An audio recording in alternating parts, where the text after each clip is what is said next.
We're starting with a very buzzy word, ecosystem. And of course, since this is all about the IBC, this is the ecosystem for the IBC session. And we've got two great papers here. We're going to start with Deepak Panda, and then Venki is going to give his comments. And then after that, Adam will present his paper, and Ritesh will give his comments. So without any further ado, Deepak. So the topic that we would try to cover is enterprise value of firms in insolvency. I just want to caveat, so I'm not a research fellow, I'm actually a practitioner. So my views would be mostly from a practice perspective. Right, so this is the agenda that I will try to stick to. I will start with that, try to define what are the different types of distress, what are the different levels of value, and what is the valuation framework that we are prescribing to value companies which are under distress or insolvency, and then some closing remarks. So I think this has been covered in quite a few earlier sessions. People have talked about what are the different types of distress. Broadly, it can be categorized into economic distress and financial distress. Economic distress is something that is caused by macro factors, where essentially company has no control over those factors. And some of these factors could be technological and cultural shifts, recessions, wars, other geopolitical activities. Technology is the biggest disruptor of the day. I mean, we must have heard about this death by Amazon index. Companies that are being affected by Amazon, and the market cap that is being destroyed because of Amazon, and that is largely attributed to improvement in technology, which actually leaves companies which are not able to adapt to this technological change obsolete. Then we talk about financial distress.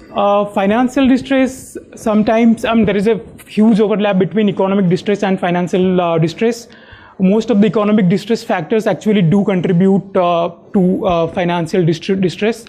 However, there are a few micro aspects or company-specific aspects which, apart from the macro factors, also contribute to financial distress. One large factor that can be discussed threadbare probably is management, and we would I will not have the session sufficient for that discussion. Management can have a huge role in a company's success. A good management can be instrumental in taking the companies to new heights, while a bad management can actually run a company to ground. And obviously it can be attributable to two factors. It can either be incompetence, that the management probably is not competent enough to run the company, and it can also be because of malafide intentions. Then debt is something that we also see is a huge factor in financial distress. Debt is like a double-edged sword, right? Debt, because it has a tax advantage, it also makes management more in line in terms of discipline. But it can also be negative for a company. An over-leveraged company can actually fall into a debt trap, and it can also result in value destruction. Then force majeure or act of God, and again that is not something in control of the company, but probably it can also be attributed to a micro aspect. We have tried to bucket a simplistic approach where we have tried to develop a matrix, try to bucket companies into economic distress and financial distress.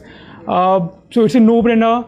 If a company is actually it's high in financial distress and high in economic distress, it actually is facing liquidation, and that could be the most logical resolution process for a company like that. The tricky aspects are when there is a high economic distress and low financial distress, or high economic distress and low financial distress. Now, company which is actually facing industry headwinds, so which like it has high economic distress, but it can be run as a cash cow. And there could be a few years where it can be leveraged to generate those cash flows, and it can be beneficial for an investor. While a company which is high in financial distress, but obviously has some value in terms of industry lucrativeness, and currently we are seeing the steel industry, which actually falls into that category. If the stress is because of high financial leverage, it can obviously restructured. The debt can be restructured, and the underlying business, which is beneficial, which is of sound nature, can be taken forward. So this is a value barometer that we have put here, and obviously it is based on resolution. It would be different types of resolutions can be possible. So what we are talking about in cases of IBC, where it actually falls in the mostly in the last three buckets, where it is either liquidation or there is a transaction in distress situation. Again, when it comes to liquidation, it can be a forced liquidation or a fire sale. It can also be a orderly liquidation, where the assets would be marketed properly and there would be a proper window where it would be sold, and there can be some higher value realization even if it comes to orderly liquidation. Similarly, in transaction, if there is a resolution happening in the company, and obviously we're still talking about a distressed company, and it would not match to a healthy company transaction value, but it would probably fall in that bucket. Again, at the top we would see synergistic value, where a strategic buyer coming in for a healthy company, and strategic buyer can also come in for a distressed company, which we are actually seeing in most of the cases that are getting resolved. I think one important distinction that I want to make here is between a fair value and the transaction value. Now, if fair value, if you're aware about the definition of fair value, it's actually a transaction between willing buyer and willing seller, where no one is actually under any compulsion probably to get into that transaction. A distressed sale probably would not fall into that category, because there is actually a compulsion to get into a transaction. So hence there would be some difference between a fair value and a distressed transaction, even though there would be a willing buyer and willing seller concept. So once we have determined that what could be the possible resolution scenarios and what could be the different levels of value, just want to discuss further that what exactly is liquidation value. So liquidation value is the antithesis of going concern value. Going concern, where a company is running and generating cash flows, and it's creating value for its shareholders. While liquidation value is essentially studying the company's assets and basically selling it in a piecemeal basis. It could be either a piecemeal basis or together, but it is an asset sale we are talking about. And the other part of the coin is the enterprise value, which is the value of an operating asset, where obviously the going concern principle is ingrained. Here we are talking about selling a business as a whole, and not only the assets. And business would be so much more than assets, because it would also include workforce, it would include processes, the intangible values that would also get ingrained into an enterprise value concept. Valuation framework, that has been developed over so many years. There are only three traditional valuation approaches: cost, market, and income approach. Cost approach is it's basically trying to replace the asset. And if I have to replace the asset, that what is the cost that I need to incur? And that is the bare minimum someone would be probably willing to pay for a company's asset. So a cost approach is something that would be more applicable in a liquidation scenario, while market approach or a income approach, a market approach where you basically try to compare your asset with similar assets that are getting either transacted or traded, and try to get a benchmark what should be my applicable market value under market approach. And similarly, under income approach, we're trying to find out that what is the possible cash flows that I can generate using exploiting the assets of the company, and what is the riskiness that is involved to generate the cash flows. So what could be a net present value? That is a simplistic explanation of income approach. Now, cost approach would not be very suitable for a enterprise valuation approach because the sum of the assets do not really actually add to the overall enterprise value. As I explained, there could be so much more than the assets of the company. Similarly, market approach. In case of a distress or insolvency situation, it is very difficult to get any comparable companies because companies that are actually getting transacted or traded, these are healthy companies. So you cannot probably take those multiples as it is and try to fit into a distress situation. It would not be apple to apple comparison. Hence, it's very critical to find out what is the right set of comparable, if at all they are available, to go down that road of using a market approach. So typically we are forced to use, or we are left with income approach to value these type of companies. Traditional DCF approach, how it works, you are forecasting the cash flows of the company and you are discounting it back using a discount rate. Typically, again, doesn't really fit into a distress scenario, because when we are talking about future cash flows for a distressed company, it's very difficult to estimate that what could be the possible cash flows that you would generate, because there would be no reliable track record, because last 2-3 years or 5 years for that matter would not give you any indication whether that sales or margin that the company has generated if that is the optimal levels of revenue or margin that you can generate, or if that is the sustainable revenue and margin that you can generate from a company. So it's very difficult to estimate cash flows reliably for a company which is in distress. Another principle which is the cornerstone of discounted cash flow approach is what we do. We actually typically estimate cash flows for a few years, and beyond that we apply a terminal value. Now, a terminal value or going concern is not really determinable in case of a distressed company, because there could be it is quite possible that after a few years the company may not be in existence. So it's typically not advisable to consider a framework of traditional DCF approach to value companies which are in distress or insolvent. Other critical factor is discount rate. If you know how to estimate discount rate should have two components: a cost of equity and a cost of debt. Now, cost of equity for company, we typically use a CAPM method to estimate a capital asset pricing model, which actually takes some of the market inputs and try to estimate that what could be a reasonable return expectation from an equity holder's perspective.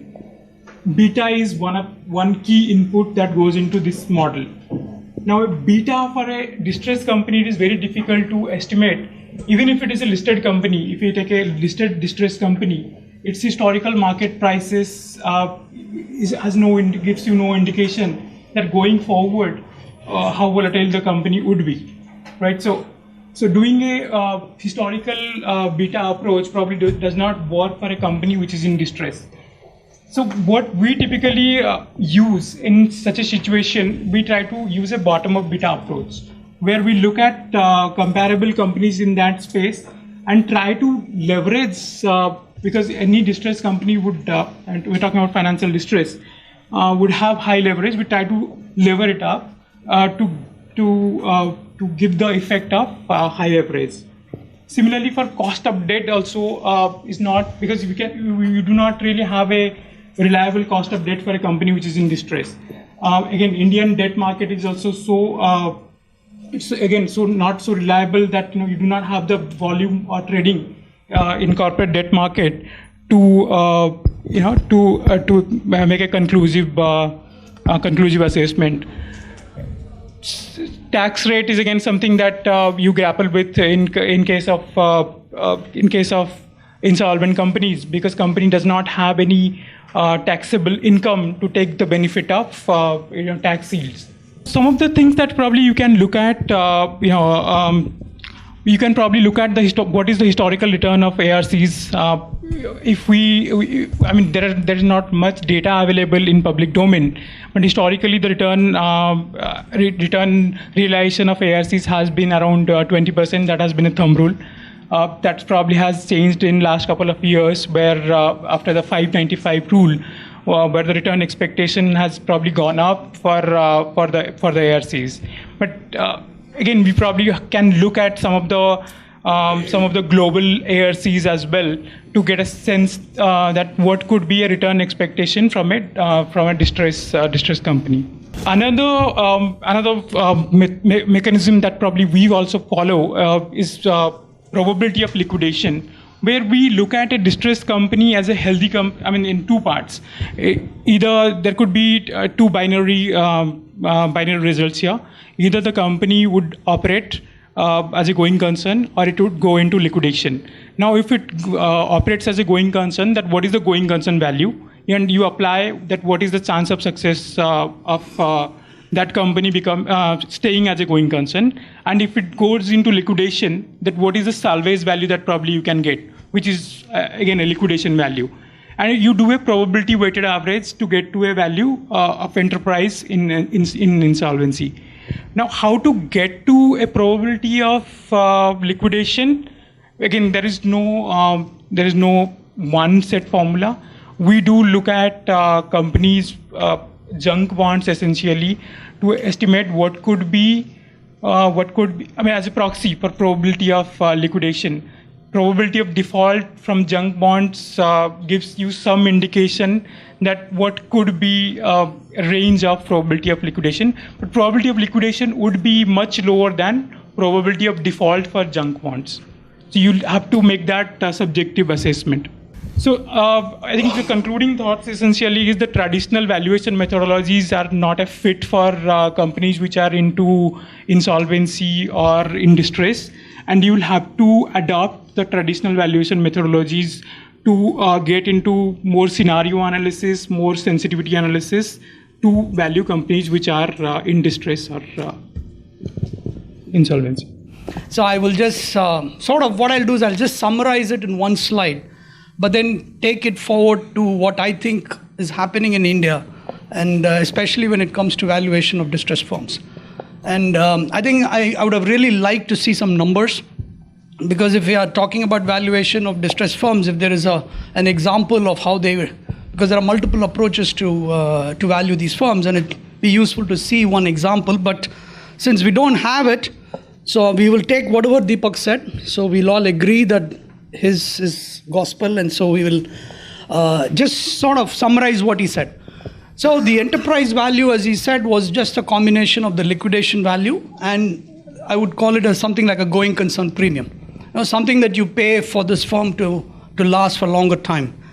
And as Deepak pointed out, the liquidation value is just nothing but a piecemeal distribution of assets, the valuation of assets.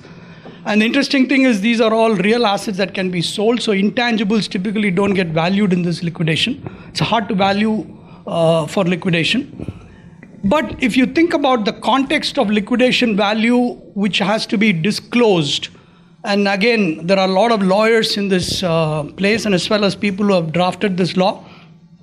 So one thing that I think is a purpose of a liquidation value is to give you a cost for holdout in the negotiation process for creditors.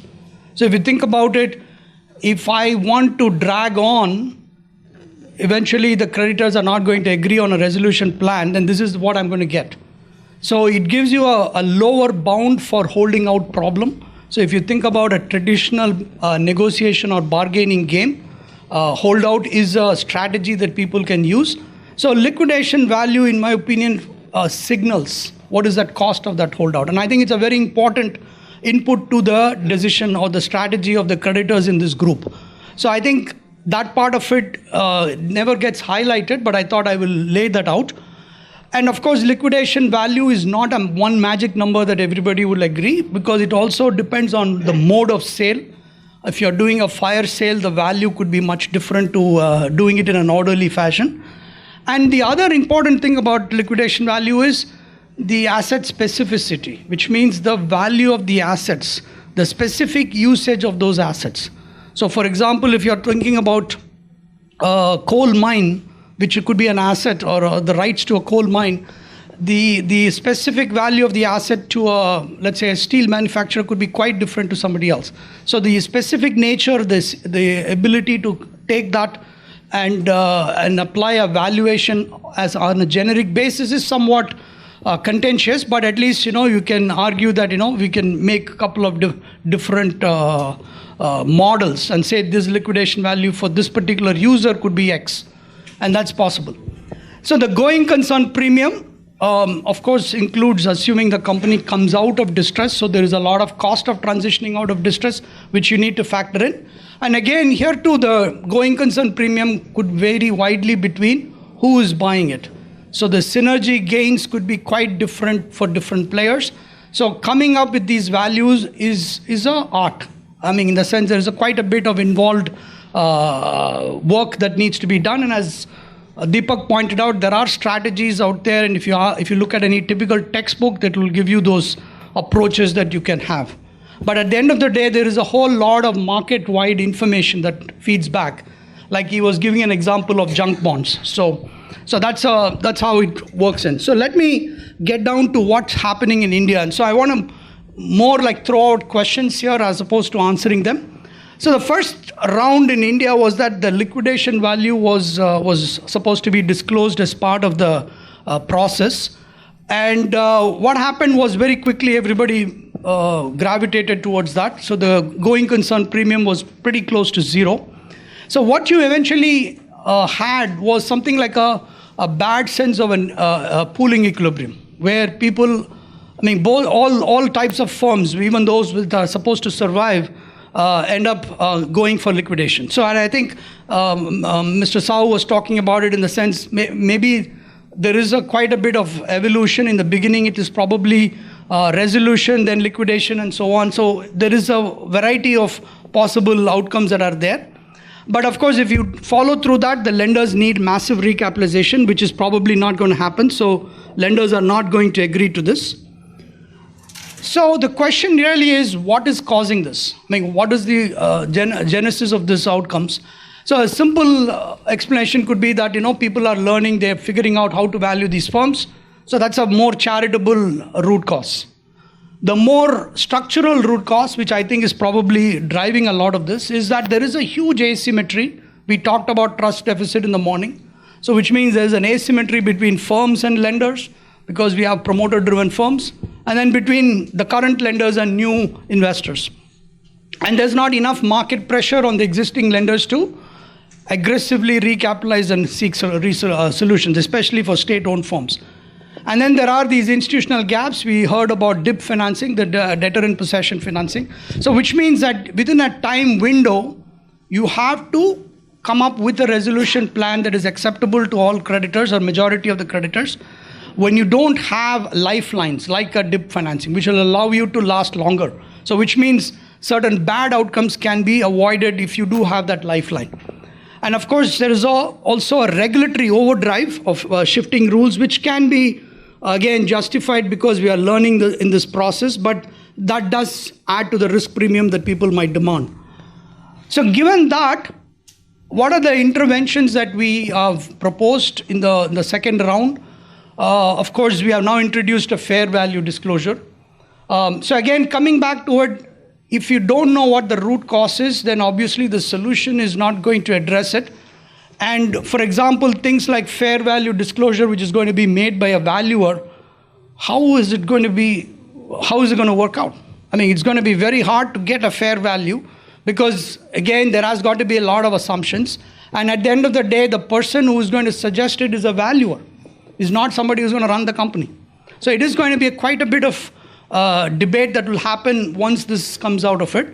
And of course, the way it's proposed, I don't know whether that's true, which is it's disclosed only to the committee of creditors and not to the market. So it is not meant for aiding price discovery. It is meant for helping the creditors at least avoid bad draws. And then, of course, there is a whole lot of dilution of key provisions. So my only point here is that I think we have to address the primary root cause, which in my opinion is the asymmetry. And without the institutional support to address that asymmetry, we have to accept bad outcomes. So I kind of think that there is no reason, or there's nothing wrong in having initial outcomes where some people win in this game. It is just a question of whether over time are we able to address it. If you're trying to fix all the issues in the current round itself, then we may not get anywhere in terms of. Okay, so I think that's all I have. Maybe I will just leave it at this point. You can have questions later. Most of the discussion, Deepak, entirely your discussion, was from the perspective of somebody thinking of bidding in an auction and trying to decide how much he's going to bid. My question is, let's look at it from the other side. What can be done to resolve the information asymmetry so that we can get higher bids in the auctions? And I have that question both for you, Deepak, and for you, Venki. What specifically should be done so that we can get higher bids in the auctions? I mean, the few cases that we have seen actually, the information asymmetry is actually quite critical. And bidders are actually complaining that they do not have any information just to put together a bid, right? I would assume that it probably would be in the best interests of the sellers to give as much information as possible, so that bidders would actually put a number on the assets which is actually favorable. So if I'm a bidder and I do not have enough information to take a call, then probably I would apply a much larger discount or haircut to an asset, which probably I wouldn't have if I had sufficient information. So it is in their interest. So I would assume that all this information, in quite a few cases, information is available, but is not being made available to bidders. Let me put you on the spot to be more precise. What type of information would you say is the most critical piece which is typically missing? I would think in terms of a business plan, at least a basic business plan is not available. So when as a bidder, I am actually putting obviously I am also applying my mind as a bidder, but if the seller is able to provide some guidance, that is a starting point in terms of a business plan. And what is the nature of the current state of assets that is there in the company? I think these basic things are actually missing. That what is the state of assets of the company? What is the I think probably someone actually had touched upon this point yesterday on the contingent liabilities also. There is a lot of speculation or a lot of doubt in bidders' mind that what are the contingent liability, what are not being told to us. So I think these are the things probably there is a lot more clarity required. Okay, thank you. So when you look at asymmetry, right? So there is the firm is made of assets and liabilities, right? So the asymmetry is about two things. One is the existence of these things, whether you do have really the assets, and also the quality of these assets. And of course, the bigger thing is what are if it is a promoter-driven company, what is the real cost of what is the value of the promoter in the firm? How important is that key player? So tomorrow, if the promoter is off, what is how much of the value of that asset is dependent on this particular agent? And so when you think about what can be done, so I think the question is some of the things that Deepak was talking about, like contingent liabilities and so on. I think you could contract that out, right? Some sort of a guarantee or insurance which can be used, which can get invoked if they find out later that there was a liability that was not disclosed. So there could be some sort of an escrow or something where you can take some promoter or some of the current assets, put it away, and that can be tapped in. So I think the question is, in a typical market like the US, you have multiple agents which will generate that information.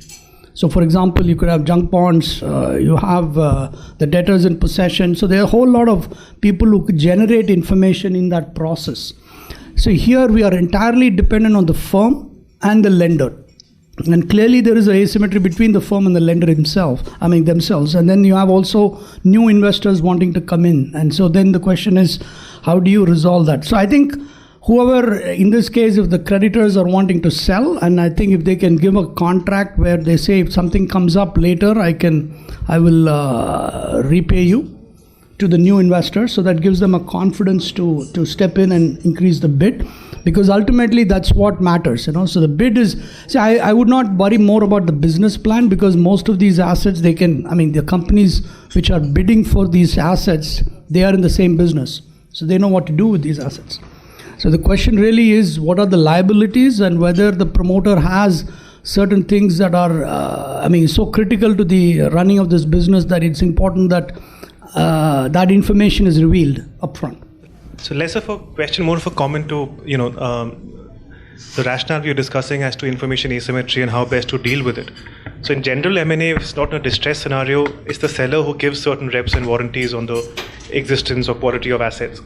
But in a distress scenario, especially with 29A, the promoter is not going to stand behind any rep or warranty. What we are seeing in practice is that there are specialized insurance providers who give some sort of an insurance indemnity. So it's completely the third parties, you're relying completely on the insurer. But I think that market is not that deep yet. And it's not really the committee of creditors who ends up paying the insurance premium or providing the insurance. It tends to be the acquirer. Again, I think the market is not that well developed. It'll take some time. On the information memorandum, again, it's a small comment, Adam, which is it's completely taken on the basis of how it is drafted in the US Chapter 11 bankruptcy. If you see the format, it's practically the same. I'd love to see the format. I meant the ingredients, what all needs to go in there.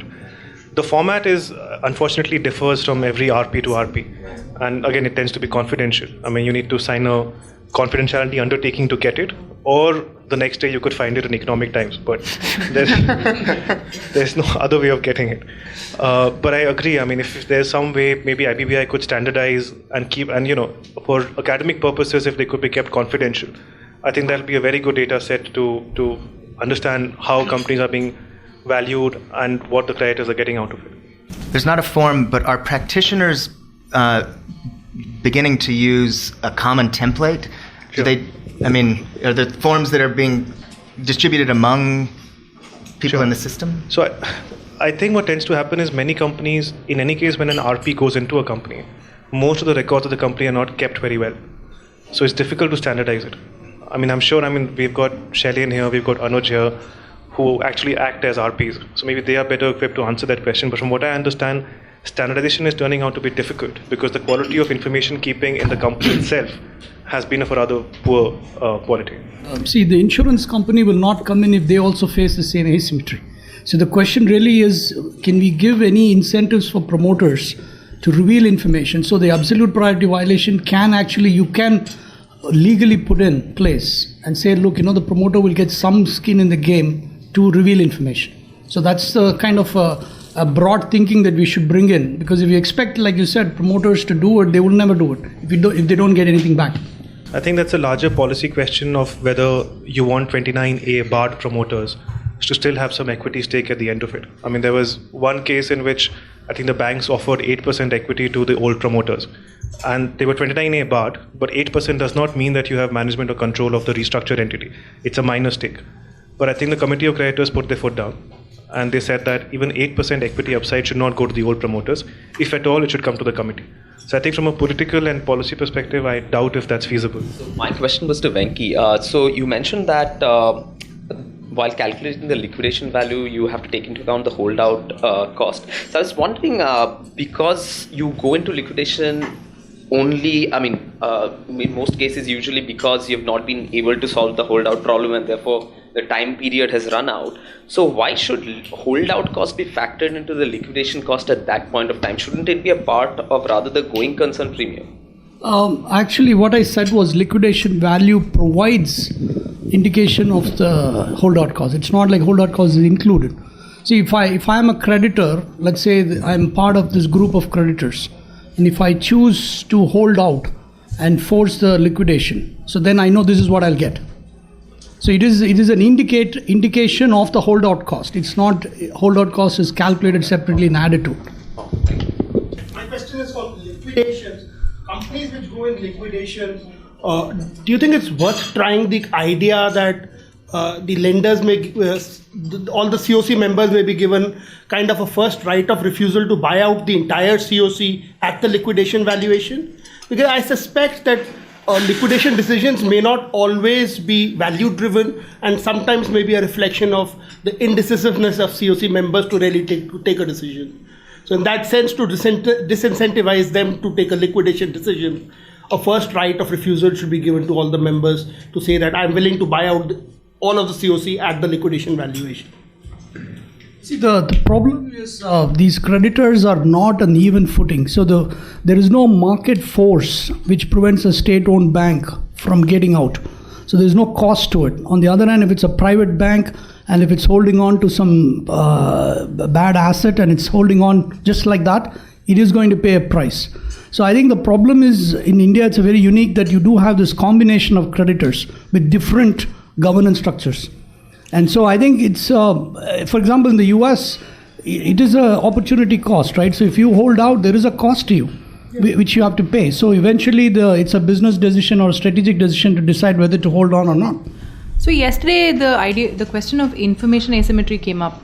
And the problem is what Suhar stated, which is that by design, we are excluding under some scenarios, and currently it's working out to almost all cases, the insiders from the process. And that takes away the incentive to provide the information required for valuation. Now, I got told yesterday, and hence some reinforcement from you would be nice, is that so what, there is this ex-ante process, for example, when the credit is being determined, when it is being given, when it is being monitored, where a whole lot of information is being generated, and that information, in fact, is what is useful, may be useful for valuation. So I just want to get your feedback on this idea that by completely excluding insiders in a distressed situation, we are not that badly off, because there is this whole good world information generation about assets and liabilities.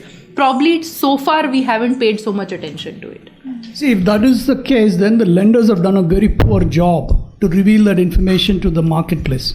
Because if you are in this situation where you're holding this bad asset and you know this information about the asset being valued higher than what's being disclosed, then you should have revealed it in a way that convinces a lot of bidders. So it seems like, I think there is information, I'm not debating that, but I think the problem is the liabilities, these sort of subtle effect that the promoters could have, especially when it's a drawn out process. So I think if you have timely resolutions and timely process, then some of this cost can be avoided. But I see, at the end of the day, I think the lenders should take haircuts and move on, especially when they think that the market is not developed to take advantage of these values, because it's a bad credit and it will only get worse.